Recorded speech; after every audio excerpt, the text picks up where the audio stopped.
how the last time the YouTube stream worked and the Twitch stream never quite did anything.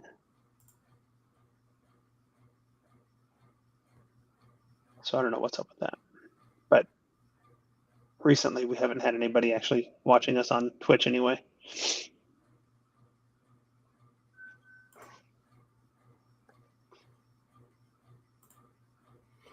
Okay, there we are on YouTube.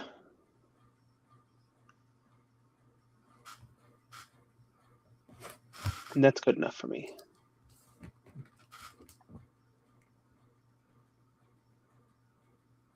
I think the only people I've had in the last several recordings that join us on Twitch have been bots who post random links and stuff into the chat, which is annoying. So yeah, that would be annoying. I'm not going to complain about them not being there. So, all right, I think we're good to go. And the stream is going on YouTube. What? So, hello, people on YouTube. I should actually put out a link. Oh, I already closed Discord.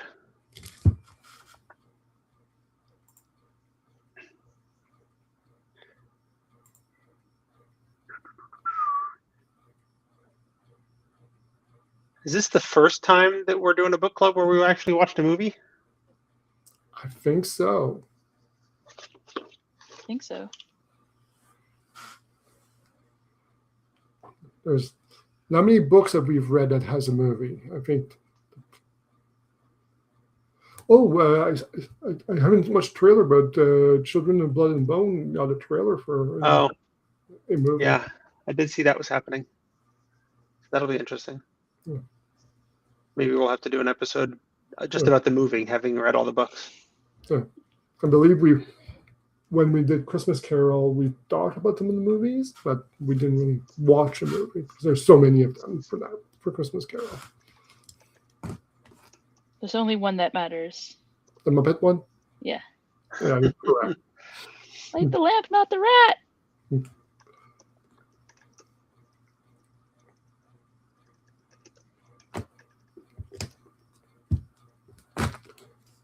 It is great that Michael Caine for that one treated it as like serious business.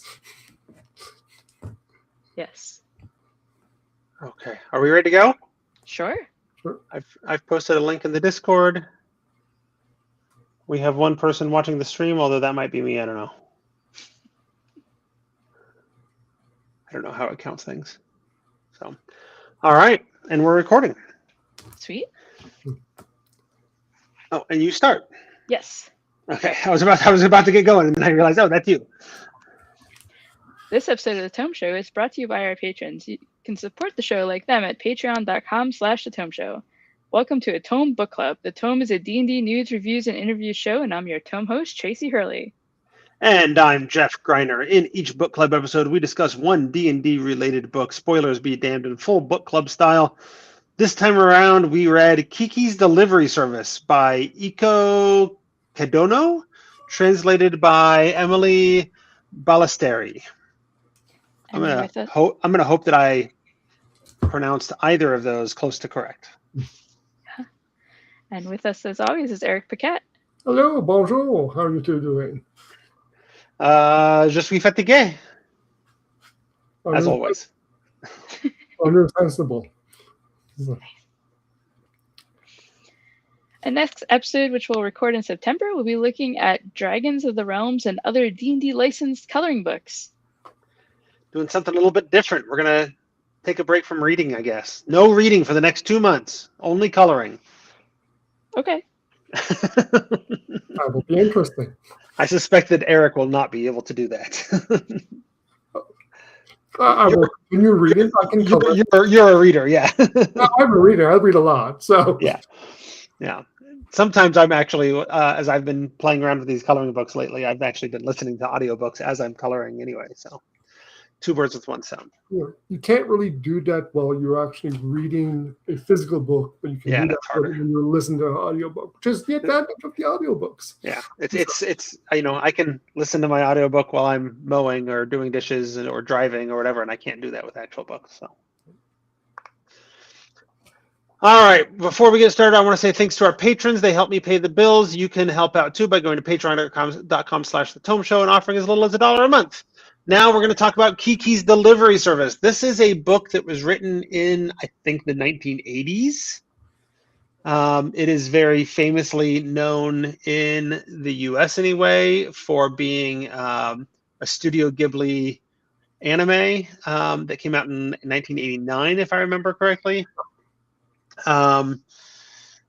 And has relatively recently gotten an American translation, or an English translation, I should say. We're not all American, I suppose. Yeah, it was translated in 2020. 2020. 2020. And there's another book in the series being translated and coming out in a month or so. So we might have plans to go and revisit that one when that comes out in a few months. So the book was released. This book was first released in Japan in 1985. okay. So the English version came out in '89. Is that what I saw? No. The translated version came out in 2020. Okay. 1985 was when the book came out. 1989 was when the anime came out. So I had that part right. I believe early 2000s, from what I recall. Is it early 2000 that Disney translated the movie?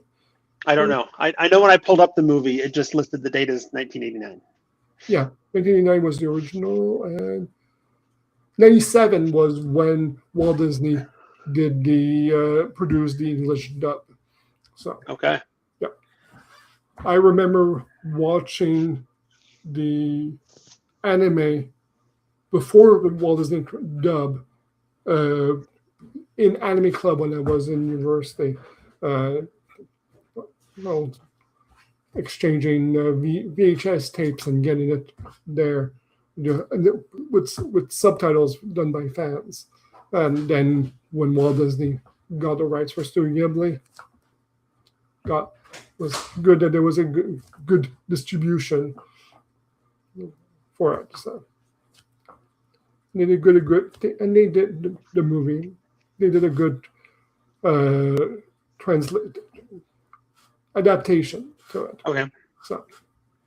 So we both read I assume we all read the English translation of the book, and we also watched the movie. I don't know which movie you watched, Eric, since you don't seem to mind doing subtitles, but yeah, I watched the one on Sunday. When I watched it, I watched the dub version, the dubbing version.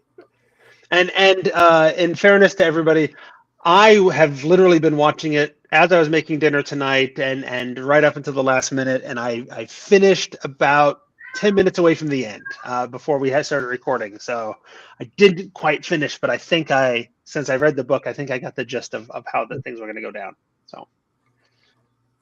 So let's talk about what this story is.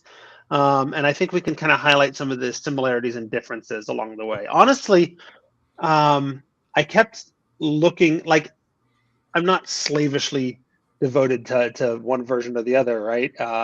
And I didn't, I listened to the audiobook while I was doing other things, so I don't know that I could tell you exactly what happened and what's different. I feel like the big difference, and I caught it right away, was as she was getting into her new town, she noted the clock tower, and it chimed at one point, and I'm like, hey, wait a minute, that's not supposed to happen. In the book, the clock tower only chimes once a year, not every day. And that's when I picked up on how that was going to be different, because at the end, the big emergency had to do with a dirigible that was coming through town and not the clock tower. Right. Were there other big differences? Tombo gets introduced in the movie much earlier than in the book, I noticed. Okay. Tombo is the friend of Kiki, a boy about her age that is a big fan of flying stuff. So, yes. Did he have the flying machine too? I can't remember if that was a thing. I think so. Okay. But is he also the one that steals the broom in the book? and it gets broken Oh. somehow. Yeah. Yes. So. Yep. And there was another incident in the book about somebody like wanting her to teach her to fly. One of the people like she delivered for or delivered to Yes. wanted her to teach her how to fly, and I don't remember that happening in the movie. And I think it largely served as an opportunity for some world building to explain like, oh no, not anybody can fly. You have to be a witch and blah blah blah. Well, yeah. In the movie, they moved that scene, that line to Tombo. Okay, that makes sense. And then she doesn't go home in the movie. No, she just writes a letter. She writes a letter. In the movie. See, I didn't get that because I missed the end. So yeah. But she does write. And you do see at the end of the movie, during the credits and all that, family getting the letter from Kiki about how she is. Okay. I don't remember the character's name. Did you see her go back to the cabin in the woods when she takes a break, Jeff, in the movie? Oh, she went to the cabin in the woods and then she left, and then the woman from the cabin came to her place. Hers. Yeah. And then she went back to visit. When I left was just when I stopped. It was just as the dirigible was in the midst of an emergency. Okay. Yeah. So I think her going home kind of was replaced with in a way, or brought together with that return to the cabin in the woods. Yeah. Yeah. Well, and that, in the book, it makes sense that she would go home because that's a running thing, sort of in her inner monologue that we don't necessarily get in the movie. Yeah. Yeah. And she goes, and it serves a purpose because like she goes home, she was intending to spend like a week or two at home, and then ended up only spending a couple of days, and then she missed her new home back in this place where she's sort of established herself with her delivery service and whatever, which serves the purpose of communicating to us that like she feels very connected to her new community more so than she did where she was, and that she's kind of moved on. I do like one other differences that I've noticed between the movie and the book is that in the book she's much better at flying than in the movie, which is interesting. But I think the reason why is because, like in the book, they mention about the bells in the trees. Yes. To train, and it's easy to in a book to just write that as the background, and then she goes and all that. I suppose in a movie, it's much easier to show like the view of her not being that good and just hitting that unless you see the bells. Yes. No, I was going to say I feel like that was maybe to establish the purpose of the bells in the trees and what have you. So, which ultimately, I guess they could have cut the bells entirely from the movie and it wouldn't have changed anything really, except that it's a neat little narrative thing that they do to introduce the book. Yeah. So then fans of the book would maybe miss out on there being bells. But for the plot, basically for those who knows about Kiki, a young 13-year-old girl who's a witch, and she once at the 13 at a new moon. No, at a full moon of her choosing, just to leave for a year to another city to work for a year so and so that's what Kiki heads out for that. So and she heads out earlier than expected because there was a full moon and the weather was clear, and she wanted everything to be perfect the day that she left. In the kind of way that rings true to me for a 13-year-old. Like if they're going to do this big momentous thing, it's more important that it be perfect, that it be timed well, Yeah. So it was a bit of a brashness and a rush, and that made sense to me. And in the book she gets some advice, like her mom's like, wherever you go, don't settle in too big of a city, and because it'll be overwhelming and people tend to be less kind or whatever it was, right? There were all kinds of reasons that mom said settle in a smaller community. But ultimately, it was important to Kiki to find a place by the sea. She wanted to be near the ocean. And this was literally the first place she ran into near the ocean. And so decided, oh, that's it. I'm home. Well, there's also a rebellious aspect to Kiki where she wants to go against, she's resisting her mom's stuff, like how she wanted to be dressed and all that. She didn't want to, well, she wanted her own thing rather than her mom's broom. So, stuff like that. So yeah. So the fact of her not listening to her mom about the too big of a city and, hey, this is a beautiful city, makes sense for the character as established. Yeah. And they do establish that, like, they told us that witches are a thing early on, right? Mom's a witch and Kiki's a witch and whatever. But they don't, like, there's a little bit of world building along the way to find her new home, in that, like, she just randomly meets another witch flying around in the sky over another town, and she's like, "Well, nope, that's my town. You can't come over here."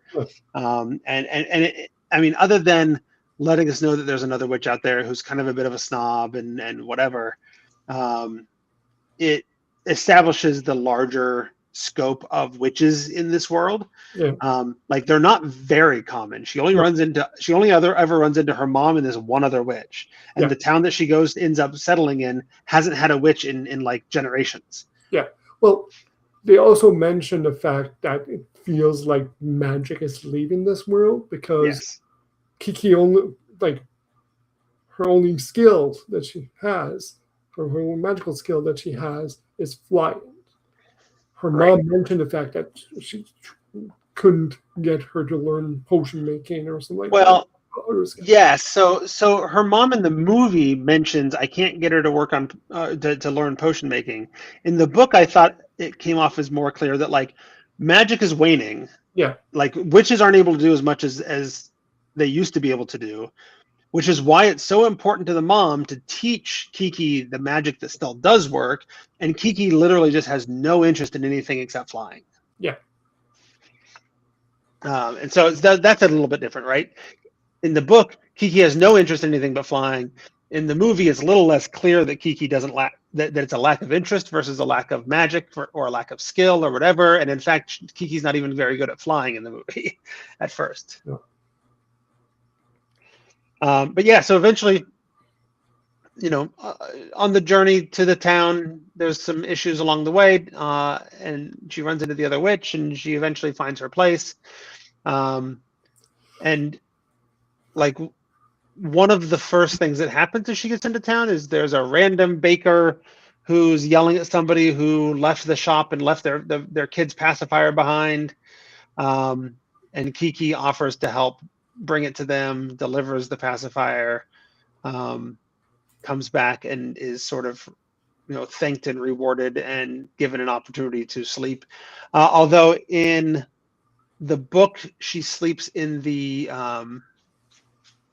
it's an outbuilding. It's like upstairs of an outbuilding where they keep was it like the oats or something for the bakery, the flour. It's the flour storage building. I can't remember the name of it. And in the movie, it's just sort of a spare room they had upstairs. But that became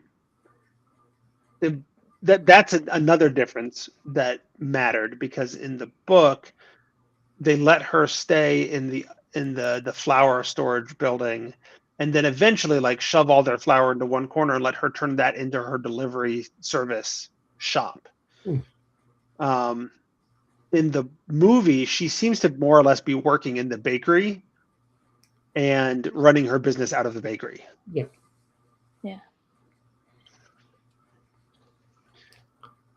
Now, those are the things that don't dramatically change the story, but in a cozy story like this, those are the kind of details that kind of make a story, So it's just like both of them worked, but it was a difference. Now, one thing I can say, because my son watched the movie with me, but had not read the book, and I had read most of the book when I watched the movie, and he would ask me like, well, why is that, or why is that? And there were a bunch of things that probably didn't make quite as much sense if you hadn't read the book. You know, like, why is a 13-year-old leaving home? Why can't she just go back? Like all this stuff that isn't really there as much in the movie itself. No, there's some quick references to it in the movie if you're paying careful attention. But like, because like there's a moment where before she leaves that you know, and they kind of explain the coming of age journey and being away for a year and all that. And somebody says, well, if it doesn't work out, you can always go home. And she freaks out a little, has a little mini freak out. I'm like, no, because then I'd be a failure. I'm not coming back, you know, kind of thing. And that's all the explanation you get. After that, you just have to sort of accept that that's what they're doing. Right. Yeah.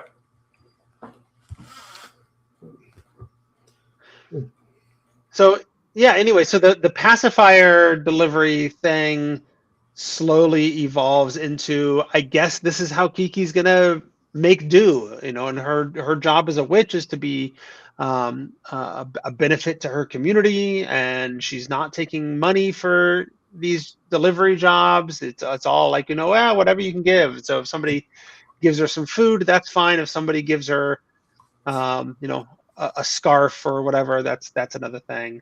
And I only just realized the movie doesn't have anything with the belly bands and the putt-putt boat at all, does it? No. No. That was a fun little encounter. I'm sad to have not seen that in the movie. Yeah. That's okay. Go ahead. Nope. I wonder if that grandmother kind of was tied to the woman, the mother that was providing those belly bands and stuff, because she makes this pot pie that's very, like, feels like it could have its own magic in a way, but only to her own daughter, not to her granddaughter, and stuff like that. Like in the same way that the mother thought the belly bands were really important and the son didn't think they mattered. And everybody on the ship was wearing like multiple belly bands because she kept making them. Well, even Gigi gets nice and warm with them after a while. Yeah. And it makes me wonder, I don't know what a belly band is. Do I need to get a belly band? Will it keep me warmer? That's a good question. But no, I can see where that that character with the pot pies is kind of the merging of a couple of different delivery characters in order to get it down to time or whatever. Yeah. And so you lose the putt-putt boat and the mother and son situation. Yeah. Well, another difference between the book and the movie is Osano's husband in the book has much more of a presence, much more lines than in the movie. In the movie, he's there physically, but he doesn't have many lines. Yeah, I mean, honestly, he's not much of a presence in the book, but he does have more of a presence. He at least when his wife offers to let Kiki basically live with them, he at least is like, oh, is that what we're doing? Yeah. Okay, you know, he's got sort of a like, should I not have been consulted on this sort of line? Whereas in the movie, he's just almost non-existent. Except I did see him at the end running outside saying, "Oh my gosh, look at that!" and then pointing out the dirigible as it was having issues. So that was actually, funnily enough, that is the only line that's been added in the dub version. In the subtitle version, but the original Japanese version, he has no lines. He has no lines. Points and all that, but you have no lines in the original Japanese one. So,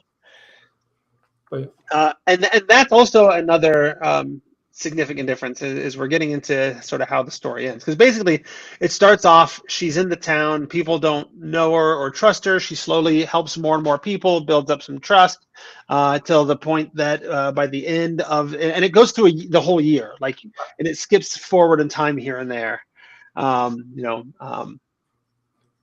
as you sort of see different seasons and whatever. Yeah, you get several different scenes of how she's helping different people, and her struggles and all that. I mean, to it. So meeting friends and the new place.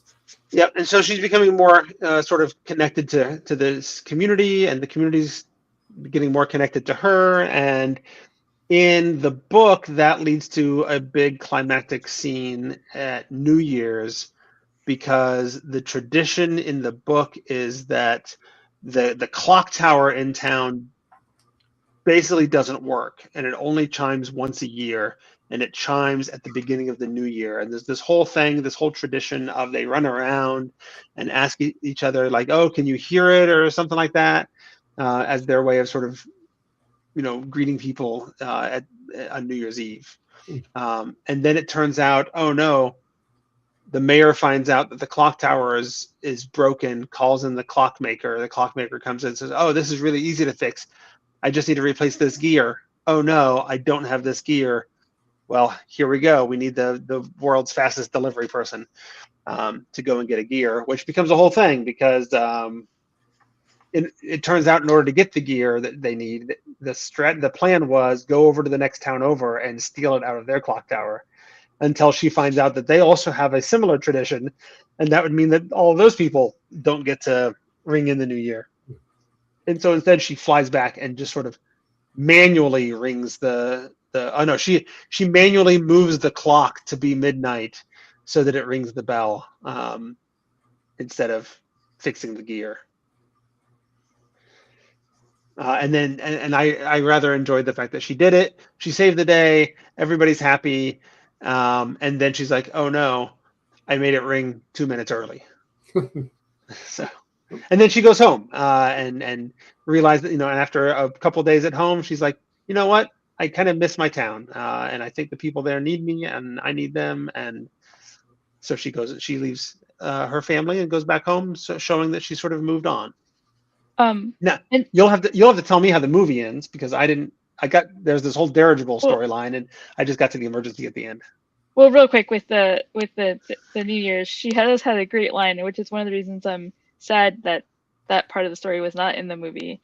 That it's not like she might be the first witch to deliver the New Year or something like that. Like, oh yeah. Yes, but yeah, in the movie, yes, the dirigible happens. They're having problems, and our friend Tombo is hanging from the cord from it, and she's basically trying to. At this point in time in the movie, she has lost faith in herself, and she can't fly anymore. She doesn't have any magic and all that. So she's running. She gets a broom from someone, a street sweeper, and she refills her magic, and she starts flying again, and goes to rescue Tombo. The dirigible does hit the clock tower and does some damage, but there's no repair of the clock tower situation. It's all focused on rescuing Tombo from falling. So, which she does succeed. Everyone's happy. She's on the media. She's on the TV, because it's a pseudo modern city. We didn't even talk about the fact that it like, you're talking about a world full of witches and whatever. You might think, medieval-ish or whatever, but it is not. It is a modern city, and people are running around in cars, and there's dirigibles, and there's telephones, and whatever. It's not modern. It was still written in the 80s, but yeah, telephones, TV, all of that. Yeah. It's a very Cody. This town, as presented in the movie, is very European style. I would say Mediterranean-ish. Yeah. Yeah, and it's supposed to be a mixture of a bunch of European cities, which, as I like, particularly watching it versus the original story, like just reading the book or listening to the audiobook, it wasn't clear to me where in the world it was supposed to be. Mm-hmm.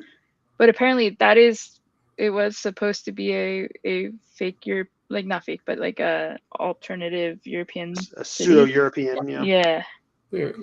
Exactly. It has a very European Mediterranean flavor to it. So I could easily see it show up at south of France or something like that. Yeah, south of France, Italy, Greece.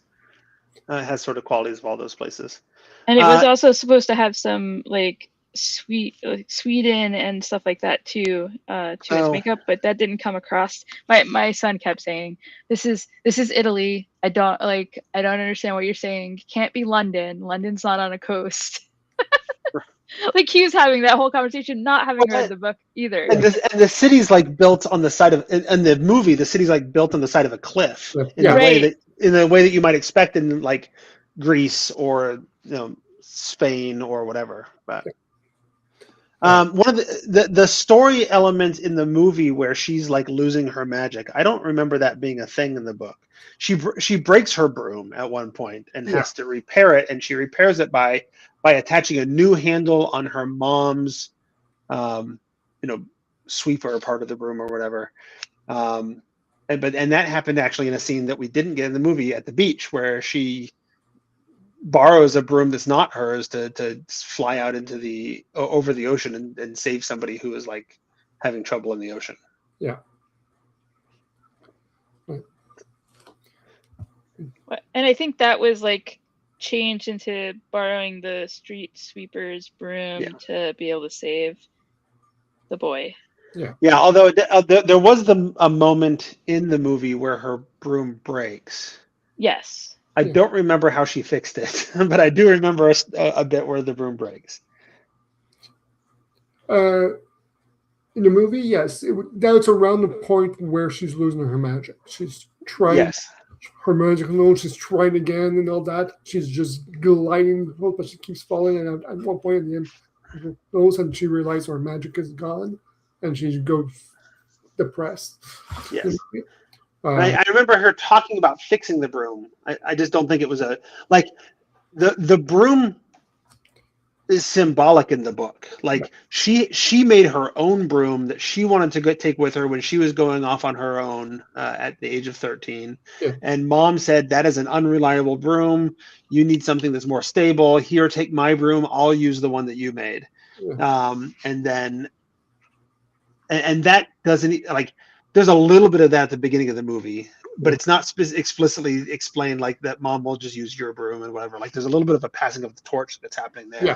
And then mom's broom breaks in that scene and she repairs it. So it's a little bit of the old and a little bit of the new as she's transitioning into being her own person.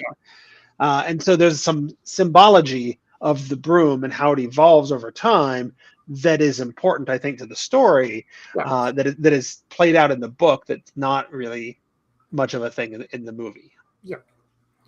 Other thing I noticed about differences between the book and also is that when she first meets the artist in the cabin, in the book, she is painting the cat toy that's all that, and which Kiki is trying to get because she was supposed to deliver the cat toy, and Gigi, her black cat, who looks like the cat toy, was posing as the cat toy to buy time. To that very hyperactive kid. Yes. And the kid, in the book, the kid's really into the cat toy. Yeah. In the movie, the kid wants nothing to do with the cat toy. The only person who cares about the cat toy that isn't really a cat toy, it's Gigi, is the family dog. Yeah. Who is named Jeff. So maybe I need a cat toy. I know you have one, Eric, but maybe I need a cat toy. Exactly, I have one. Yeah. Gigi, right? Right.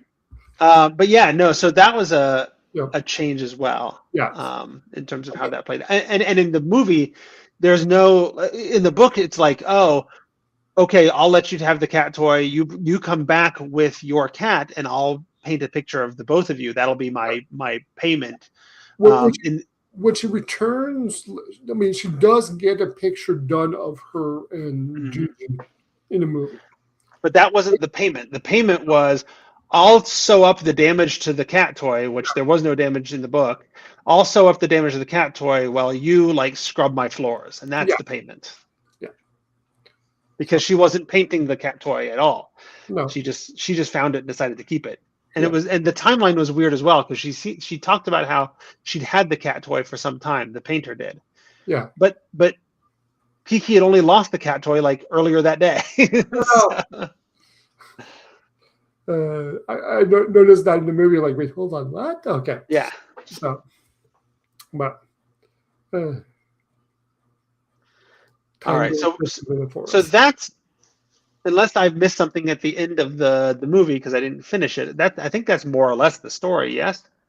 That is more or less the story. Yes, it is a very nice, cozy movie, like book of just scenes, someone interacting, a young witch learning how to be on her own, Right. doing apprenticeship. Now that's what makes these kinds of stories fun. And there's a lot of fun, interesting stories that, like, there's an element to what we currently call a cozy story that has been in stories for a long time. You know, there's been a history of stories of, like, almost entrepreneurship, that they don't involve physical conflict. Yeah. Right. And it's all about sort of ingenuity and kindness and interacting with people to solve your problems and whatever. Yeah. It's a little bit of the evolution from like Moby Dick, right? up to now. You could kind of see a line of evolution of stories from there. And that's a whole genre. There was a podcast book, a patio book back when patio books was a thing, that I used to really like, called The Tales of the Solar Clipper. The guy did a whole series of them, about, it was a sci-fi story of, like, we're on a solar clipper, sailing through space or whatever, and just figuring out how to make ends meet and how to get this business off the ground and whatever. And it was a lot of fun. And it's sort of in that vein, you know. Yeah. I wouldn't call either Moby Dick or the Solar Clipper stories a cozy story. But you can kind of see an evolution of a genre there. Yeah. So that also makes this an interesting book for us to look at. There's clearly a supernatural and magical element to the story. Where could a D&D audience get inspiration out of this book? Because it's not a fighting book. There's no monsters and there's no conflict that's solved through violence. Yeah. Well, I think you can get inspiration for it if you're thinking about your character, how your character is starting up before they went adventuring. Maybe they do, especially for a wizard, apprenticeship and all that, working somewhere, doing something as they're learning their skills. And what they've done in the past, who they've interacted, and what they did to get those interactions. Mm-hmm. So that I can see as a inspiration you can do for D&D. They're related to. Also, I played a solo RPG called Kuriko a New Year. Kuriko. In the book, in the movie, you don't get the name of the city, but in the book, Kuriko is the name of the city. But this is very literally a Kiki's Delivery Service RPG, solo RPG, where you play a witch that goes for a year. And I played it. It's fun. It's a bunch of, like the book, it's a bunch of small scenes as you help out and get some struggles and all that. You play with tarot cards, and you also do some dice stacking, which is a mechanic where you're trying to. If you successfully stack the dice, you have succeeded your task. If it falls, whatever the most common number, you check a chart, and that's what happens, how it fails. So that's part of the game. So there's that. But yeah, for D&D, I would say mostly backstory, help out ideas. And it's also worth noting, there is a third-party product that's also available on D&D Beyond if people are like my group and we're stuck on D&D Beyond as an option. But there is a third-party product called Obojima, which is kind of in that vein. If you want to stick with D&D, but you kind of want to get ideas from this kind of storytelling, Obojima seems like a good place to explore. And Ismail Tome Show regular contributor is in the chat for the stream, saying that he thinks this is one of those stories that justifies what he calls pastel fantasy games, like Break or Twilight Sword. Break I've heard of at some point in a recent recording, maybe from him, and Twilight Sword I haven't heard of, I don't think, but something that people could check out if they want to figure out, hey, I want to do some fun role play things similar to this kind of stuff. Well, and it feels like it's something that you could do if you can't get enough quorum to actually run the full D&D. So you could do your vignettes as this type of way and be able to build story. And then the other thing is if people do want to play out some downtime, they could think of other ways to use their characters' strengths to do something like this. And sorry. It's so easy in D&D to solve all problems with either violence or a skill check. And this is a way of saying, no, look, we can do all this role playing, and there might be skill checks along the way, but we can do all this role playing and storytelling and solve these problems in this way. Kiki doesn't even make a lot of skill checks. It's mostly persuasion checks, and then she just is flying. Well, and then she keeps rolling ones, and then and then has to figure out how to still get her goal met. Yeah, right. So she's not really solving her problems through skill checks. No. She's making skill checks, and it's not always going well. No. But yeah, especially if your group is in a town for your while or has that town as their home base, this is useful because rather than the always going to the new town wandering group. But if you have a town, which, like I said, whatever it is for several months or a year or for longer, I mean, so. Yeah. Okay. Other thoughts on Kiki's delivery service, both the anime and the book? It's gonna be a short episode, but it was a short book. So yeah, short book. So I've been a big fan ever since I saw it in the 90s. So it was the first time I read it, and I'm glad that it did a good reflection of, like I said, there's differences. Yeah. But they are very close for both books. So it was very close. Like we highlighted all the things that were different. Some of those things I think mattered more than others. Some of them changed the story a little bit, but like the themes and the through line and the plot still felt the same all the way through. Yeah. Now that you've watched the movie a bunch. Yes. And you've read the book once. Read the book once, yes. Which is a better story? Oh my God, that is a.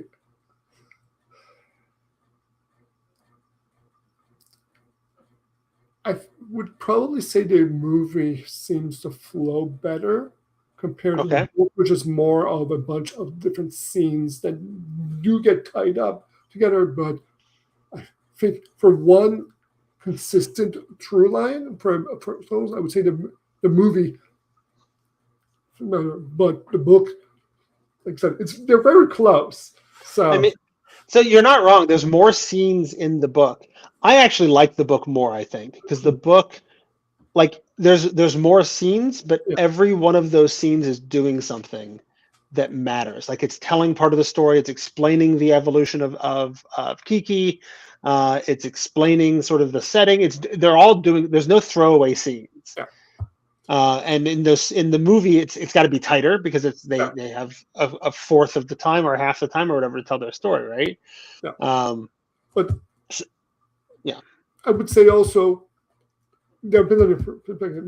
If you're grabbing, like for D&D, if you're grabbing a book, something to get inspiration for your games, go for the book. The book, as you say, has more details about setting, more stuff, more details about how the magic is failing and falling than what you see in the movie. That said, The book clearly takes place over the course of a year. Yeah. It's not super clear to me that the movie necessarily takes place over the course of a year. Like you don't see the changing of the weather and like the whole movie could have taken place in like a month. Yeah. And so that feels like something like spending a year of downtime in my game is not something I'm likely to do. But in some situations, I might have a party spend a month in downtime, and then that pacing works really well for this. Well, I mean, the thing is, though, in the book, it might have taken a year, but you only saw snippets of that entire year, which, Yeah. like, you still might do a whole year in a game, depending. I think, though, my answer to that question would, and I know I haven't watched the movie a bunch of times. I did like the book, I think, a little more than the movie. But they just feel too different to me. I know there's not necessarily a ton of changes like there were, but there weren't. But to me, they just came across as two different stories. Hmm. Yeah, I'm curious about the change for the to the dirigible instead of the clock tower bell thing. Like I think I get some of that, like the dirigible and saving somebody from the dirigible seems more like there's more action to that, Yeah. than there is of, oh no, we got to ring a bell or else people will be sad. Also, Hayao Miyazaki loves flying vehicles. Okay.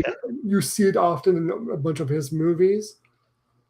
So having a dirigible just makes sense for his style.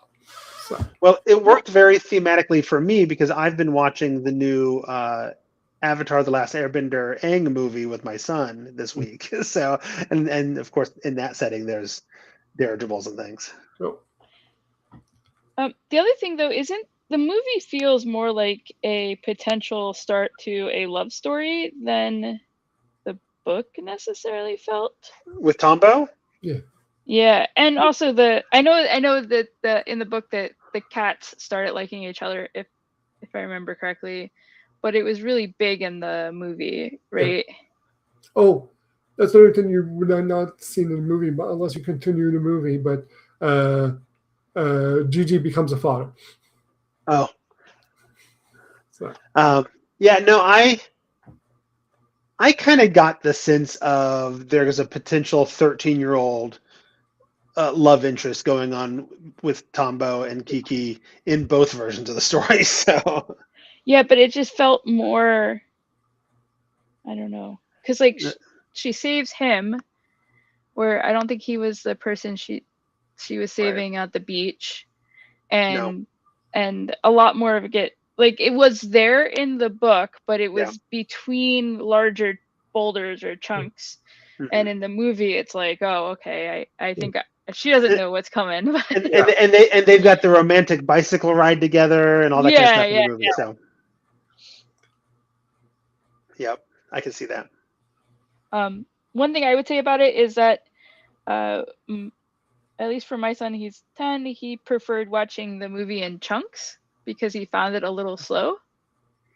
So I find that can oftentimes be true with cozy stories. If a modern audience is used to a certain amount of action and the action is not there, I think that's another reason why I think a cozy story for me works better as a book than it does a movie, because movies are by their nature visual, and I want to see things happening, and there's a lot of the visuals in the movie where there's not much happening. She's flying around or whatever. So yeah, and then but he's also now interested in Studio Ghibli movies, so that is a good thing to have. There's a lot of good ones. My son, who's 15,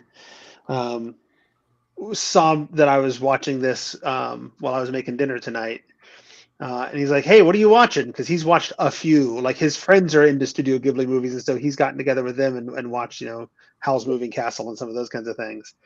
I think, in fact, there's one of the Studio Ghibli movies. We do a weekly pizza and a movie night, and a different person gets to pick the pizza place and the movie each week. And there was one week where he picked a Studio Ghibli movie, and it might have been my first ever Studio Ghibli movie. Like I've been familiar with them for years, but I've never really watched one. Right. Tracy, are you familiar with Studio Ghibli movies? Or Not anywhere near probably as you are. I think there was one that came out in the theaters like 15 years. Was that it? well, one of them that won an award called Spirited Away. Spirited Away. Yeah. Award, which is a good one. One of them that I would say be mindful, especially when watching with a young son or young kid, would be Grave of the Fireflies. It is a very good movie. I watch it once, and that's as much as well, because it's basically about kids finding radioactive material and the consequence after that. So it's a very sad story, but well done. So, but be careful if you're going to watch it with your family. Right. Yep. Very good. All right. Any other last thoughts? Then let's go ahead and wrap this episode up. It's time for us to say goodbye. I want to say thanks to all of our patrons over at patreon.com/tome show. Special thank you goes out to Michael Harrison, Doug Palmer, Hyperlexic, Trash Panda, Sassy Boy, James D'Alessio from our higher tiers, and new patron, Dave Dalrymple. I also appreciate having people who are willing to chip in and help me pay the bills, and you can join them for as little as $1 a month, $12 a year. You can hack $1 a month, I hope. If not, please don't give it if you can't afford it, please. And if you'd like to contact us, you can send email thetomeshow@gmail.com. You can find me on the social medias as Sarah Dark Magic. That's Sarah with an H, and SarahDarkMagic.com. You can find Jeff as generally as Squatch, SQUACH, and Eric as Eric Mpac. That's ERICMPAQ. Show notes and other great shows at thetomeshow.com. And that's our chat about Kiki's delivery service. Don't forget that the next episode that we'll record in a couple of months from now, we'll be playing around with some D&D coloring books. Until then, keep turning the page, Tomites. Has Tracy been coloring in one of her coloring books while we've been recording? I've been painting. I was going to say, I got to start. Which book are you? I've been coloring for a while now. But I did the Baldur's Gate one. Oh, okay, the new one? Yeah, because it's one-sided. Yeah, you can paint on that one. It doesn't bleed through. Or it can bleed through, and it's not a big deal. Yeah, and it wrinkles the page, but I don't have to worry about then having to paint the other side. Nice. Awesome. I don't know what I'll do with that one. And I still have the old one, too. I think the old one I was doing color pencils with, but that just takes forever. So I wanted to use markers. Yeah. I wanted to use markers, but I didn't want to use markers on the new dragon, Realms of Dragons or whatever it is. Because they're double-sided. Because they're double-sided, and I didn't want it to leak through. So I'm doing this acrylic thing, which I feel like, 2 or 3 pages in, I'm finally starting to figure out how to do a decent job. So, but this one I'm doing right now is a lot of detail, and it's taken forever. So.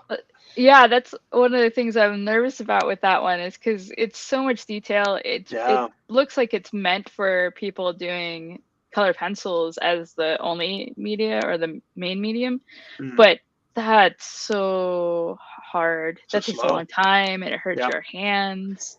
I mean, I colored for an hour today and just basically did one color and a few accent sort of highlights or whatever. Right. And I got like half of one section of a dragon's head done. Yeah. Like it'll be weeks.